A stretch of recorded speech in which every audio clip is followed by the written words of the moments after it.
잘 되는 집에는 이유가 있다라는 말이 있죠. 잘 되는 집에는 잘 되는 이유가 있다. 인과관계가 있다라는 것입니다. 물론 세상 모든 만사가 다 인과관계대로 이루어지는 것은 아닙니다. 대표적인 예가 욥의 경우죠. 욥의 고난은 그의 죄 때문이 아닙니다. 거기에는 하나님의 오묘하신 뜻과 섭리가 있는 것이죠. 그래서 함부로 말할 수 없는 그런 일들은 분명히 있습니다. 그러나 그런 특별한 하나님의 뜻이 있는 경우를 제외한다면 콩 심은 데 콩나고 또 팥 심은 데 팥난다라는 것이죠. 좋은 나무가 좋은 열매를 맺고 나쁜 나무가 나쁜 열매를 맺는 게 당연한 이치라는 것입니다. 그래서 오늘 본문에도 보면은 악인의 패망 또 의인의 흥왕, 이것을 비교해서 잘 말해주고 있습니다. 나쁜 행동 또 나쁜 마음, 악한 길, 거기에 있다면 당연히 패망의 길로 가는 것이고, 또 선한 일, 또 의로운 마음, 하나님 기뻐하시는 길 위에 있다면 흥왕한다라는 것입니다. 흥왕에는 흥왕의 원인이 있다라는 것이죠. 그런데 우리가 기억해야 할 것은 이 세상은요, 악을 행하기에 더 익숙한 조건을 가지고 있습니다. 다 같이 부패하고 또 타락한 세상 문화 속에 살고 있기 때문에 사람들의 심성 자체가 그렇습니다. 세상의 냉엄한 현실, 오늘 본문이 우리에게 잘 말해주고 있습니다. 20절 말씀인데요. 이 말씀은 명령은 아닙니다. 그리고 이렇게 해라라는 것도 아니고요. 그냥 현실을 묘사하는 구절입니다. 그래서 20절에 보면 가난한 자는 이웃에게 미움을 받게 되나 부유한 자는 친구가 많으니라. 반박 불가한 현실의 정확한 묘사죠. 사람들이 가난한 사람을 미워합니다. 또 부자 주변으로 사람들이 모이죠. 속담에도 정승집 개가 죽으면 문정성시를 이루고 정승이 죽으면 텅텅 빈다라는 말이 있죠. 그런 이기적인 심성이 있습니다. 아이들끼리도요, 주거 환경을 가지고 편을 가르기도 합니다. 학군을 나눌 때도 끼리끼리 모이려고 하죠. 이게 세상의 현실이죠. 전에 어떤 분이 인터넷에 글을 썼어요. 돈이 최고다. 돈이 최고다. 믿을 건 돈밖에 없다. 근데 그 내용 끝부분에 친구도 대수냐. 뭐 돈 없으면 친구도 다 떠나가더라. 돈 있으면 친구도 다 모인다. 이렇게 썼습니다. 그런데 어느 정도 맞는 말 같습니다. 이렇게 보면은 그것이 바로 세상이죠. 성경은 그런 세상의 세태를 인정합니다. 세상은 가난한 사람을 미워하고요. 또 부자는 친구가 많아진다라는 것입니다. 그런데 중요한 것은 그리스도인들은 세상을 거스르는 자들이죠. 주님 가신 길을 우리가 가야 합니다. 주님은 가난한 자들의 이웃이 되어주셨습니다. 죄인과 창기의 친구다. 사람들이 붙여준 예수님의 별칭입니다. 그만큼 예수님은 소외되고 가난한 사람들의 벗이 되어주셨습니다. 그래서 성도는 이 땅을 살아가면서 이 땅의 팽배한 세상 문화에 휩쓸려 그들과 똑같이 살아가는 것이 아니라 세상을 거스르는 것이죠. 그래서 20절과 같은 세상에서 살아가지만 20절을 따라 그대로 살아가는 게 아니라 오늘 본문 21절 이어지는 말씀인데요. 21절을 따라 살아야 합니다. 우리 21절 같이 한번 함께 읽겠습니다. 이웃을 업신여기는 자는 죄를 범하는 자요. 빈곤한 자를 불쌍히 여기는 자는 복이 있는 자니라. 이 말씀을 우리가 붙들고 살아야죠. 이웃을 업신여기는 것은 그의 어떤 상태, 그의 상황, 그것을 보고 업신여기는 것은 죄입니다. 반면에 빈곤한 자를 불쌍히 여기는 자는 복이 있다라는 것입니다. 복의 이유가 분명하죠. 빈곤한 자를 불쌍히 여기면 하나님께서 복을 주십니다. 가난한 사람은 성경이 말하는 것처럼 변형된 주님입니다. 주님께서 마태복음 25장에서 말씀하셨죠. 너희가 내 형제 중에 지극히 작은 자 하나에게 한 것이 곧 내게 한 것이니라.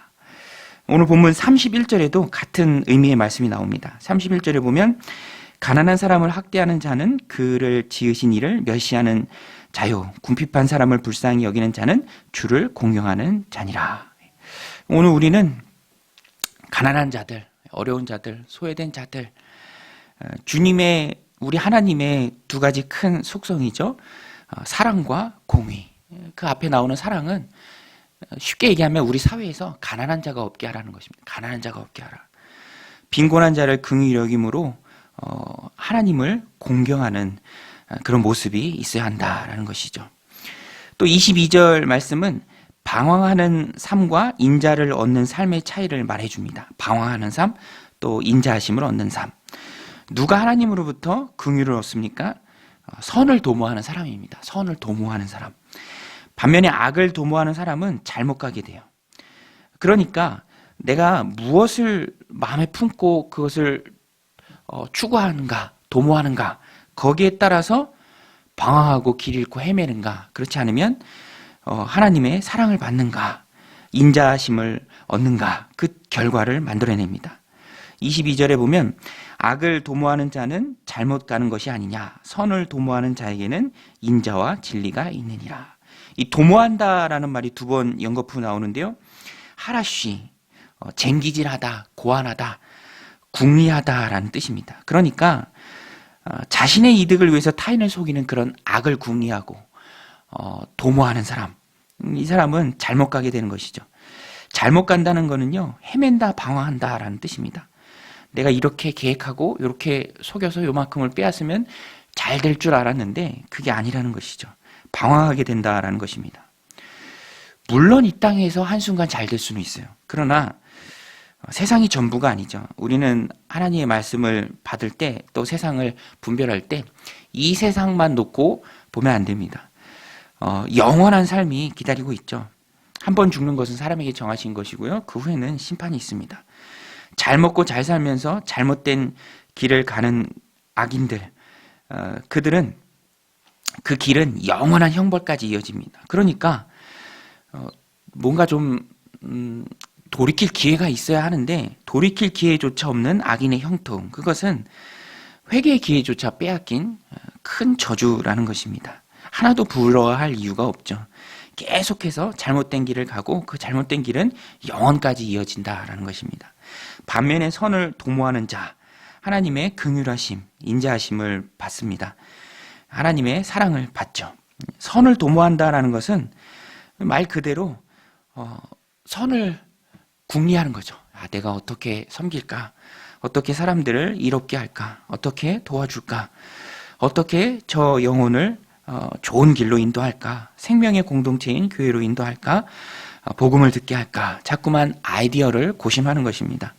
이게 다 선한 것이죠. 선한 하나님의 마음으로 행하는 선한 행동입니다. 하나님께서 이것을 선하게 보시고요, 또 갚아주신다라는 것입니다. 하나님은 오늘 말씀처럼 선을 도모하는 자들을 기뻐하십니다. 이 말씀을 마음에 새기고 하나님 허락하신 오늘 하루의 삶을 살아갈 때 이웃과의 관계에서 선을 도모하는, 그래서 하나님 허락하신 복을, 인자하심을, 긍휼을 받는 저 여러분들이 다 되시길 바랍니다.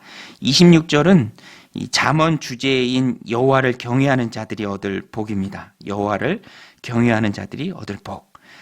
여호와를 경외하는 것은 하나님을 두려워하고 또 존경하는 것이죠. 그 자들에게, 그런 사람들에게 하나님께서 견고한 의뢰가 생기게 하십니다. 또 그 사람 당대뿐만이 아니라 후손에게도 피난처가 생기게 하십니다. 우리 26절 말씀 같이 한번 읽겠습니다. 여호와를 경외하는 자에게는 견고한 의뢰가 있나니 그 자녀들에게 피난처가 있으리라. 견고한 의뢰는 의지할 것이죠. 내가 의지할 것. 이 땅을 살아가면서 성도들은 하나님을 의지합니다. 또 하나님이 도와주시죠. 하나님이 피난처가 되어주십니다. 하나님이 보호해주십니다. 특별히 그 사람에게도 의지하는 반석이 되어주시고요. 또 후손에게도 동일하게 하나님께서 피난처가 되어주십니다. 하나님이 보호해주시죠. 하나님의 보호보다 더 강력한 보호는 없습니다. 하나님이 지켜주시지 않으면 시편의 말씀처럼 파수꾼에 깨어있음이 허사가 되는 것이죠. 내가 아무리 노력해도, 내가 아무리 자녀들을 품에 끼고 또 그들을 잘 도와준다라고 할지라도 하나님이 지켜주셔야 보호를 받는 것입니다. 뭐 내가 24시간 다 같이 있을 수 없죠. 이 험한 세상 늘 항상 동행할 수도 없습니다. 결국에는 하나님이 나의 인생을 책임져 주시고 우리 자녀들의 인생을 책임져 주셔야 하나님의 보호하심을 받는다라는 것입니다. 이 말씀이 교훈하는 것처럼 내가 바로 서는 것이 중요하고요. 또 내가 바로 서서 하나님 앞에 바른 신앙생활을 해 나가는 것이 또 자녀들에게 최고의 유산이 됩니다. 내 신앙이 아이들이 보고 배우잖아요. 내 신앙이 자녀들에게 보호막이 되고요. 또 하나님의 피난처를 전해주는 그런 복된 길이 된다라는 것입니다. 그래서 최고의 상속은 신앙을 물려주는 것이죠. 신앙이 최고의 유산입니다. 여러분, 우리가 자녀에게 물려줄 수 있는 최고의 유산은 내 믿음과 신앙인 줄로 믿으시길 바랍니다. 세금은요, 이 다른 재산은요, 나라에 세금 내야 되잖아요. 그런데 신앙은 세금이 안 붙습니다. 그 자녀가 이 사회에서 바르게 서서 또 하나님 주신 복을 온전히 그 자녀가 제대로 받아 누릴 수 있도록 신앙을 전수하는 것이 가장 귀하죠. 돈을 많이 물려주면 우리가 늘 보잖아요. 자녀들끼리 싸웁니다. 또 돈이 많으면 뭐 돈 있는데 굳이 하나님 의지하려고 하겠습니까? 의지할 거 많은데. 그러니까 그것은 절대로 복이 아니죠. 조금만 생각해봐도 금방 답이 나옵니다. 의지할 게 많은 것은 절대로 복이 아니라는 것이죠.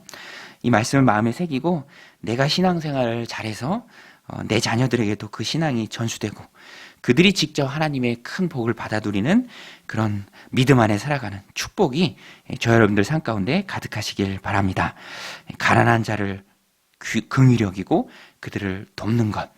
부모가 그렇게 하면요, 자녀들이 다 보고 또 부모가 그렇게 심음으로써 자녀들이 다 받아 누린다라는 것입니다. 또 28절로 35절의 말씀은 왕에 대한 말씀인데요. 하나님의 큰 두 가지 속성, 사랑과 또 공의, 그 뒷부분이죠. 공의를 나타냅니다. 공의, 억울한 자가 없게 하라. 이게 바로 하나님의 공의죠. 나라에 대한 말씀으로 이 후반부 말씀을 받을 수 있는데요. 핵심은 나라가 중요하고요. 그 나라를 다스리시는 하나님의 원리는, 통치 원리는 공의라는 것입니다. 공의. 억울한 자가 없게 하라. 하나님의 공의. 그것이 바로 세상을 통치하는 하나님의 통치 원리입니다. 이런 하나님의 공의가 지도자들을 통해서도 나라 경영에 잘 드러나야죠. 그래야 나라가 영광스럽게 되고요. 백성이 어려움을 당하지 않습니다. 백성이 욕을 당하지 않습니다. 34절 말씀이죠. 공의는 나라를 영화롭게 하고 죄는 백성을 욕되게 하느니라. 이 말씀이 정말 진리의 말씀입니다. 공의가 나라를 영화롭게 하고요. 공의가 무너진 죄는 백성을 욕되게 합니다. 공의가 무너진 나라는 지금 봐도요, 죄가 넘칩니다. 다 같이 타락했기에 억울한 일을 당해도 어디 한 군데 신고할 데가 없죠. 특별히 중남미의 나라는 마약 카르텔 때문에 강력 범죄가 끊이지 않습니다. 밤에 돌아다니는 일을 상상할 수 없죠. 통계에 보면 인구 10만 명당 강력 사건 피해자가 그런 나라들은 20명이 넘어갑니다. 범죄가 그렇게 많다고 하는 미국도 5명이고요. 대부분의 나라가 1명이나 1명 미만입니다. 치안이 좋은 우리나라는 0.6명이죠. 공의가 무너지면 소망이 없습니다. 세계 도처에 하나님의 공의가 무너진 나라의 백성들이 당하는 억울함, 어려움, 법이 무용지물이 돼버리죠. 하나님은 사랑과 공의의 하나님이십니다. 그래서 우리가 이 땅을 살아갈 때 꼭 붙들어야 할 것이 하나님의 사랑, 가난한 자가 없게 하라. 또 하나님의 공의, 억울한 자가 없게 하라. 그래서 공의를 세우는 것이 너무너무 중요하죠.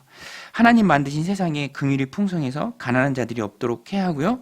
또 아모스 5장 24절 말씀처럼 오직 정의를 물같이 공의를 마르지 않는 강같이 흐르게 할 책임이 지도자들에게 있고요. 또 오늘 우리에게 있다라는 것입니다. 그래야 나라가 강해지는 것이죠. 의로운 백성이 많은 것이 왕의 영광입니다. 오늘 말씀 28절에 보면 백성이 많은 것이 왕의 영광이요 백성이 적은 것은 주권자의 패망이니라.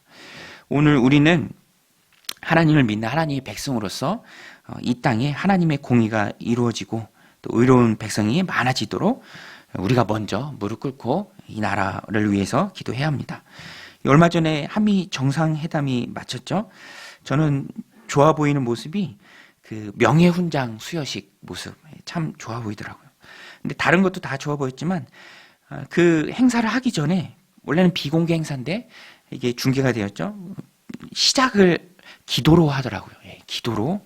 저는 무슨 교회 모임인 줄 알았습니다. 다 같이 그 지도자들이 모여서 눈 감고 기도하는 모습 참 부러워 보였습니다. 강대국 미국이 그래도 아직까지는 믿음과 신앙의 나라임을 보게 됩니다. 그래서 세계를 주도하는 그런 강대국의 면모가 있는 것이죠. 오늘 우리나라도 더 강해져야 합니다. 강해지는 게 뭐 다른 이유는 아니고요. 어려움을 잘 헤쳐나가서 세계 선교에 앞장서야죠. 그러기 위해서는 교회가 든든하게 힘있게 서가기 위해서는 나라가 또 든든하고 힘이 있어야 합니다. 그래야 선교가 강력해지는 것이죠. 어려운 시기에도 세계 선교에 앞장설 수 있는 이유는 나라가 공의로 바로 서고 또 힘이 있을 때 가능하다라는 것입니다.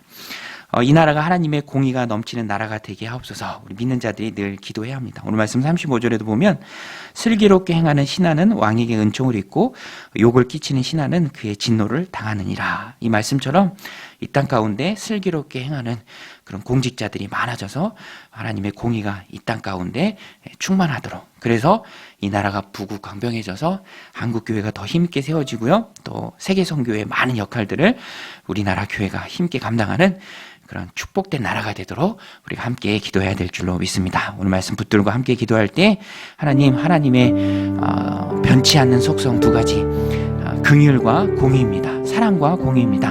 가난한 자가 없게 하는 일에 우리가 힘쓰게 하여 주옵소서. 또 이 나라가 정직하게 하나님 앞에 바로 서는 공의가 넘치는 나라가 되게 하여 주옵소서. 그래서 부국강병해지고 세계 선교에 앞장서는 하나님의 교회들이 많이 있게 하여 주옵소서. 우리 함께 말씀 붙들고 기도하며 나아가겠습니다. 하나님 아버지, 오늘도 이 새벽